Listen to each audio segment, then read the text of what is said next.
ലോകത്തിലെ ഏറ്റവും വില കൂടിയ 10 ബൈക്കുകൾ.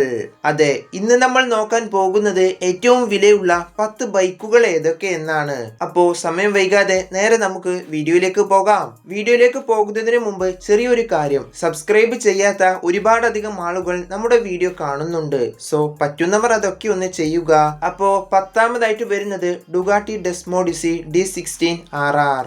ഡുഗാട്ടിക്ക് വേണ്ടി NCR എന്ന ഇറ്റാലിയൻ കമ്പനി നിർമ്മിച്ച ഒരു റയർ കസ്റ്റം ബൈക്കാണിത്. അതുപോലെ തന്നെ ഇത് ലോകത്തെ ഏറ്റവും ഭാരം കുറഞ്ഞ ബൈക്ക് കൂടിയാണ്. ഇനി ഇതിന്റെ വില പറയുകയാണെങ്കിൽ $2 ലക്ഷം അഥവാ 1,90,00,000 രൂപയോളമാണ്. 9ാമതായിട്ട് വരുന്നത് എക്കോസ് ഫൗണ്ടേഴ്സ് എഡിഷൻ TIXX. ആദ്യം തന്നെ ഇതിന്റെ വില നോക്കുകയാണെങ്കിൽ ഏകദേശം $3 ലക്ഷം അഥവാ 2 കോടി രൂപക്ക് മുകളിലാണ്. പൂർണ്ണമായും കൈകൊണ്ട് നിർമ്മിച്ച 228 ഹോഴ്സ് പവർ ഉൽപ്പാദിപ്പിക്കുന്ന ഒരു വലിയ 2409 cc ബൈക്കാണിത്. ഇതുവരെ ഈ കമ്പനി പുറത്തിറക്കിയത് ഇതുപോലുള്ള വെറും 13 എണ്ണം മാത്രമാണ്. 8ാമതായിട്ട് വരുന്നത് ബ്രൗസ് സുപ്പീരിയർ SS100. ബൈക്കുകളുടെ കൂട്ടത്തിൽ റോൾസ് റോയ്സ് എന്നറിയപ്പെടുന്ന ഒരു ഐക്കോണിക് ഉയർന്ന പ്രകടനമുള്ള മോട്ടോർ ബൈക്കാണിത്. അതുപോലെ ഇത് ലോകത്തിലെ ആദ്യത്തെ സൂപ്പർ ബൈക്ക് എന്നറിയപ്പെടുന്നതും ഇതിനെ തന്നെയാണ്. അവസാനമായി ഇതിന്റെ വില എന്ന് പറയുന്നത് $5 ലക്ഷം അഥവാ 4 കോടി രൂപക്ക് മുകളിലാണ്. 7ാമതായിട്ട് വരുന്നത് Dodge Tomahawk V10 super bike. 8.3 litre V10 engine വരുന്ന ഒരു എക്സ്ട്രീം 4 വീൽ കൺസെപ്റ്റ് ബൈക്കാണിത്. 500-ലധികം ഹോഴ്സ് പവർ ഉൽപ്പാദിപ്പിക്കാൻ കഴിയുന്ന ഈ ബൈക്കിന്റെ വില എന്ന് പറയുന്നത് $5,50,000 അഥവാ 5 കോടി രൂപക്ക് മുകളിലാണ്. 6ാമതായിട്ട് വരുന്നത് ഹാർലിയുടെ ഡേവിഡ്സൺ കോസ്മിക് സ്റ്റാർഷിപ്പ്. ആദ്യം തന്നെ ഇതിന്റെ വില നോക്കുകയാണെങ്കിൽ ഏകദേശം $1.5 മില്യൺ അഥവാ 14 കോടി രൂപയോളമാണ്.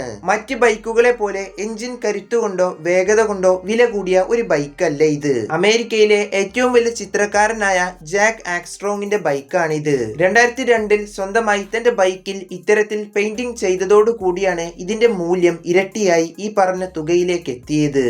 5ാമതായിട്ട് വരുന്നത് യമഹ BMS ചോപ്പർ. പെയിന്റിന് പകരം 24 ക്യാരറ്റ് തീർത്തും സ്വർണം പൂശിയതും അതുപോലെ 1700 cc Yamaha road star V twin എഞ്ചിനുള്ള ഒരു ബൈക്കാണിത്. നിലവിൽ ഇത്തരമൊരു ബൈക്കിന്റെ വില എന്ന് പറയുന്നത് $3 മില്യൺ അഥവാ 28 കോടി രൂപയോളമാണ്.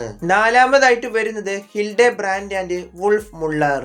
ഗിയറോ ക്ലച്ചോ ഇല്ലാത്ത 1894 ഒരു സിസ്റ്റം ലോക്കോമോട്ടീവ് മോട്ടോർ ബൈക്കാണിത്. മറ്റൊരു വാക്കിൽ പറഞ്ഞാൽ ലോകത്തിലെ തന്നെ ആദ്യത്തെ ബൈക്ക് കൂടിയാണിത്. നിലവിലെ ഇതിന്റെ മൂല്യം വില എന്ന് പറയുന്നത് $3.5 മില്യൺ അഥവാ 33 കോടി രൂപയോളമാണ്. 132 വർഷം പഴക്കമുള്ള ഒരു വിന്റേജ് ബൈക്ക് ആയതുകൊണ്ട് മാത്രമാണ് ഇതിന് ഇത്ര വില എന്ന് പറയുന്നത്. 3ാമതായിട്ട് വരുന്നത് ഇക്കോസ് ES1 സ്പിരിറ്റ്. റാഡിക്കൽ ഫ്രെയിംലെൻസ് ഡിസൈനും മണിക്കൂറിൽ 370 കിലോമീറ്റർ വേഗതയിൽ സഞ്ചരിക്കാനും സാധിക്കുന്ന ഒരു ബൈക്കാണിത്. അതുപോലെ 1000 cc മുകളിൽ വരുന്ന ട്രാൻസ്ഫേഴ്സ് ഇൻലൈൻ എഞ്ചിനാണ് ഇതിനുള്ളത്. നിലവിലെ ഇതിന്റെ വില എന്ന് പറയുന്നത് $3.6 മില്യൺ അഥവാ 34 കോടി രൂപക്ക് മുകളിലാണ്. 2ാമതായിട്ട് വരുന്നത് മറ്റൊരു വിന്റേജ് ബൈക്കായ AJS E19 പോർക്കുപൈൻ. പേര് പോലെ തന്നെ ഇതൊരു 1949 ഐതിഹാസിക അത്യപൂർവ ബ്രിട്ടീഷ് റേസിൽ ഉപയോഗിക്കുന്ന ഒരു ബൈക്കാണിത്. വെറും 4 യൂണിറ്റുകൾ മാത്രം നിർമ്മിച്ച ഈ ബൈക്ക് ലോകത്തിലെ ഏറ്റവും വിലയേറിയ വിന്റേജ് ബൈക്കായി ഇന്നും അറിയപ്പെടുന്നു. നിലവിലെ ഇതിന്റെ മൂല്യം ഇന്നത്തെ കണക്കുകൾ അനുസരിച്ചെന്ന് പറയുന്നത് $7 മില്യൺ അഥവാ 66 കോടി രൂപയോളമാണ്. 1ാമതായിട്ട് വരുന്നത് Neiman Marcus limited edition fighter. വീഡിയോയിൽ കാണുന്ന പോലെ ഇതൊരു അപൂർവമായ റെയർ മോട്ടോർ ബൈക്കാണ്. മണിക്കൂറിൽ 300 കിലോമീറ്റർ വേഗത്തിൽ സഞ്ചരിക്കാൻ കഴിയുന്ന ഈ ബൈക്ക് വെറും 45 യൂണിറ്റുകൾ മാത്രമേ ഇന്ന് നിലവിലുള്ളൂ. ഒരു സ്വകാര്യ ലേലത്തിലൂടെ ഈ ബൈക്ക് വിറ്റ് പോയത് ഏകദേശം $11 മില്യൺ അഥവാ 104 കോടി രൂപക്കാണ്. ഇതോടുകൂടിയാണ് ഈ ബൈക്ക് ലോകത്തെ ഏറ്റവും വിലയുള്ള ബൈക്കായി മാറിയത്. അപ്പോ നമ്മുടെ ഈ വീഡിയോ ഇവിടെ അവസാനിപ്പിക്കുകയാണ്. ഇന്റർനെറ്റിൽ നിന്നും അല്ലാതെയും ഒക്കെ ആയിട്ട് ശേഖരിച്ച വിവരങ്ങൾ വെച്ചാണ് ഈ ഒരു വീഡിയോ ചെയ്തിട്ടുള്ളത്. സോ വീഡിയോ കണ്ടപ്പോൾ നിങ്ങൾക്ക് തോന്നിയ അഭിപ്രായങ്ങളെല്ലാം ഒന്ന് കമന്റ് ചെയ്യുക. അപ്പോ അടുത്തൊരു വീഡിയോയുമായി കാണാം.